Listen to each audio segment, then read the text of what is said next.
Tell me, you had a surgery many years ago, and Yes. that was a laminectomy, the decompression. Yes. Tell me about your experience with that surgery. That surgery was, it was supposed to relieve the sciatic pain, and it didn't.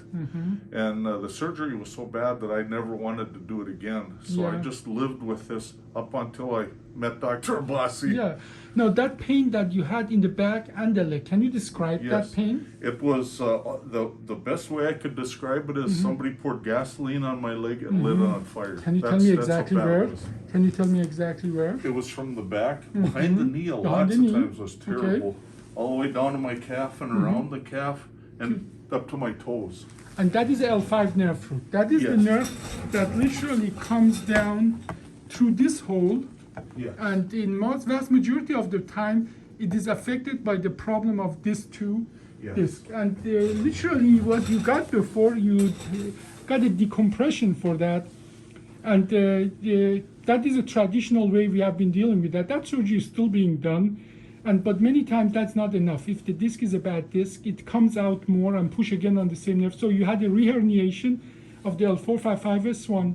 Many times I did. 1 to 10, how bad was your pain before the surgery? Before the surgery, I was just about a couple of weeks before that, I was in a wheelchair. I couldn't walk. I couldn't get out of a car without help. And you had weakness as well in your right And foot, I correct? had foot drop. Yeah, I couldn't yeah. move my foot up. But now I see that, so you're moving it pretty good. I checked it.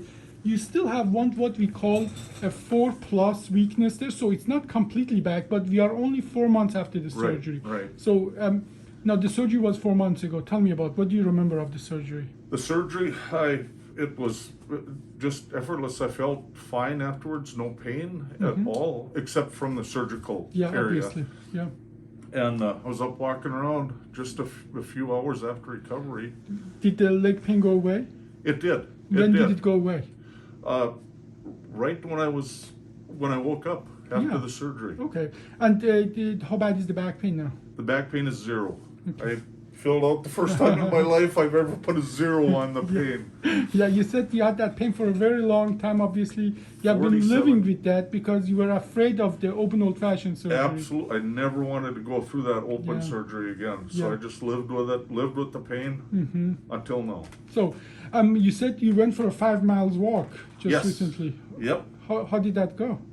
Wonderful. I can walk as long as I want now. Good. I have absolutely no pain. Now, we are going to turn around and show what we did. This is your back, and we did a, obviously, fusion in the L455S1, 2 spacer, and then 6 screws. That surgery, we did it in less than 15 minutes, and our blood loss was barely 2 ounces. And this is what we did. If we look at that here, by putting a spacer in these spaces, we lift up the space and literally open up that space where the nerve is coming out. And sciatic nerve is when these nerves, this one, and this one, when they get together, they make the sciatic nerve. So sciatica was based on the pressure on those nerves. Yes. And I'm going to as well show you another picture of the area of the surgery where we are going to look at the screws here, where the screws are really dead centered and they are barely bigger than the structure they go through.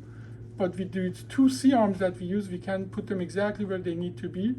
And here on the side view, we are going to look at the hole where the nerves are coming out, right here, here. These are the places that are completely open, obviously.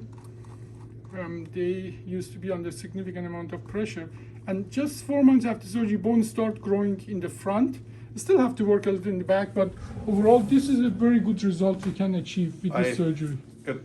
Almost a miracle to me. No. That's all I can say. Yeah. Now, I think one of the reasons you are so excited about that as well is because you had the old-fashioned surgery.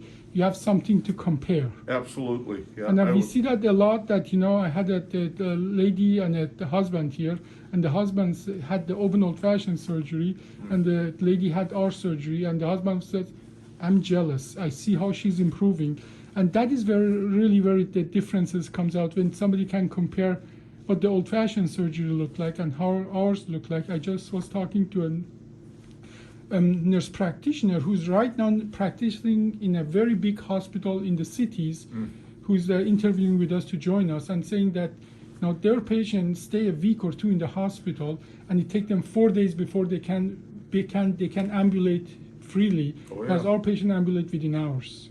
Yes. And that's as well what data shows. After open old-fashioned surgery, only 5% of the patient ambulate within the first 48 hours, whereas our patient, 96% ambulate within the first 24 hours. So what you are describing is exactly what the data that we have been collecting over 1,400 patients.